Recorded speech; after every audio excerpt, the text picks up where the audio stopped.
Welcome to Life After Divorce, Honest Conversation for Women podcast. I'm Fiona May. This podcast is for women navigating separation, divorce, or the rebuilding that comes after, especially if you're feeling uncertain, emotionally tied, or questioning who you are now. Divorce changes more than a relationship.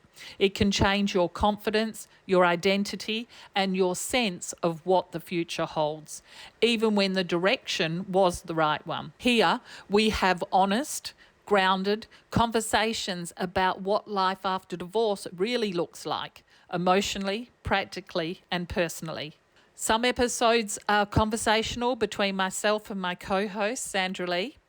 Others include inspiring women and trusted experts who understand this chapter of life deeply. This space isn't about fixing you because you're not broken. It's about support, clarity, and reminding you that you're not alone as you move forward. I'm so glad you're here. Let's jump in and start with today's episode. After divorce, it is absolutely normal to feel alone, even though you might be surrounded by a heap of other people. Absolutely. And for us, having walked that walk, we know how hard it is. Fiona and I have put together just a few slides to share with you today on how to unpack some of the things going on and to navigate moving forward as well. Why you feel alone, even when you are surrounded, and maybe surrounded by your friends and loved ones that you do want to be surrounded by, but you're still feeling alone. You may be at the school pickup, at a work function, and maybe even a dinner party. And yet, there it is, that hollow ache in your gut, that quiet, unsettling sense that you are utterly, completely alone. If this sounds familiar, you are not losing your mind. You are not broken. You are experiencing something very, very real and also something very common for midlife women navigating life after separation or divorce. We understand you because we were you. See, ladies, there's a paradox of being surrounded but feeling completely isolated. Here's the thing that nobody warns you about after a separation or divorce. Loneliness after the separation isn't about being physically alone. You can be standing in a room full of people who love you and still feel alone and invisible. This is the paradox because your calendar might still be full, your phone might still be buzzing, but something fundamentally has shifted in how you belong in the world. The role you once occupied as a partner, half of a couple, or someone's person, it changes and you feel it. And that grief shifts and it absolutely feels brutal. See, feeling isolated in a crowd isn't a sign that there's something wrong with you. It's a sign that you're going through something real and significant.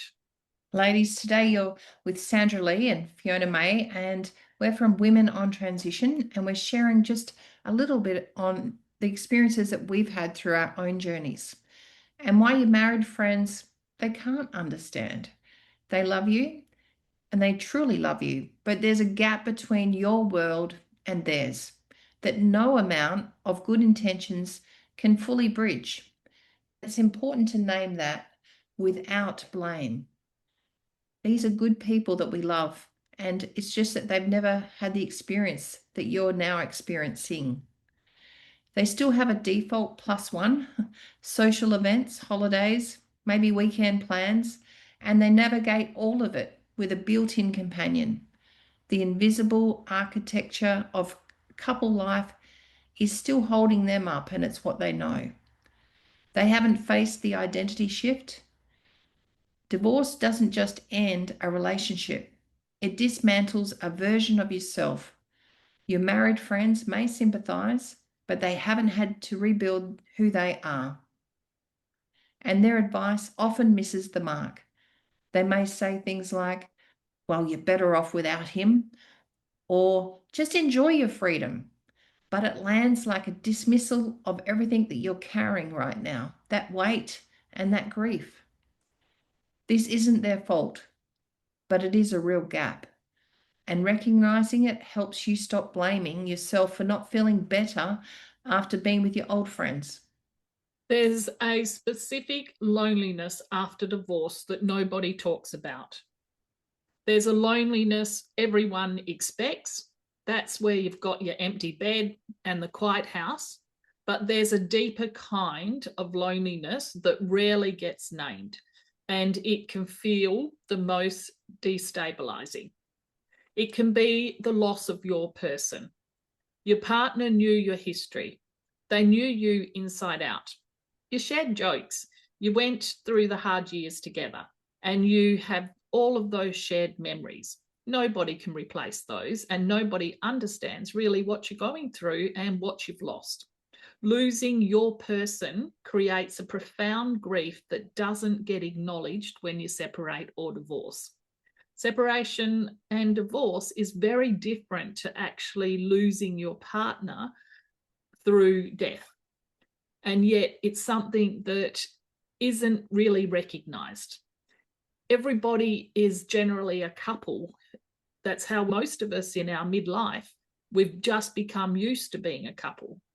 And it feels so much of adult life is designed for pairs. When we have a dinner party, when we have holidays, when we have social events, when you're single, sometimes it can feel really awkward. Being single in midlife can feel like you don't belong and there's no place for you. So that leads many women to start questioning, who am I now? Who am I now that my long relationship has ended and I'm not the same person as I used to be? It feels like you lose your identity. The loneliness isn't just about missing someone.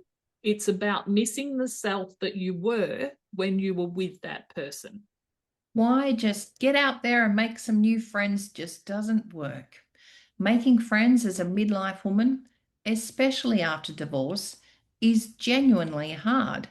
And being told to simply put yourself out there, maybe get back out there dating or find a new circle, can leave you feeling like you aren't putting in enough effort when the real obstacles are far more complex. What the advice assumes is that one, you have the energy and confidence to spare. We're exhausted at that point, we're overwhelmed, and we're feeling feelings that we've never probably felt before at the depth we're feeling them at. People assume that they know you can go back to where you were, walk into a room like you did, and it feels completely alien now for you. New connections can fill old deep voids, and they can't. I always say old connections, old friends are like gold, and new friends are valued, but they are like silver. We've got to know how to build those relationships, and it takes time. And you have the desire to connect. Sometimes we're so exhausted, so overwhelmed, so sad, we just don't want to get off that lounge. So, what actually is happening? The grief and the upheaval, they drain the social tank completely. There's nothing left for anyone else. You don't feel like being vulnerable right now.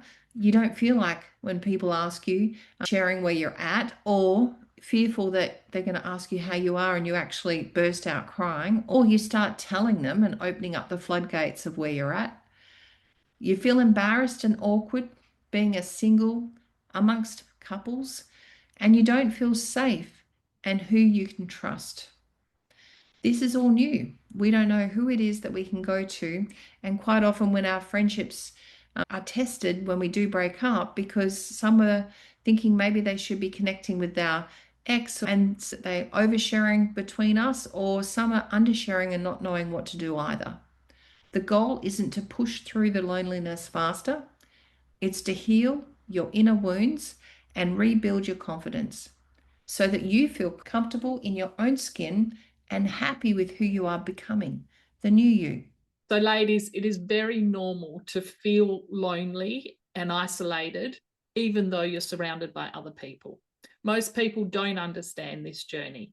Unless you've been through it, Sandra and I feel like you don't really understand, because it is just something that, even though we were strong, smart, switched on women, it brought us to our knees and we didn't find it easy to get through.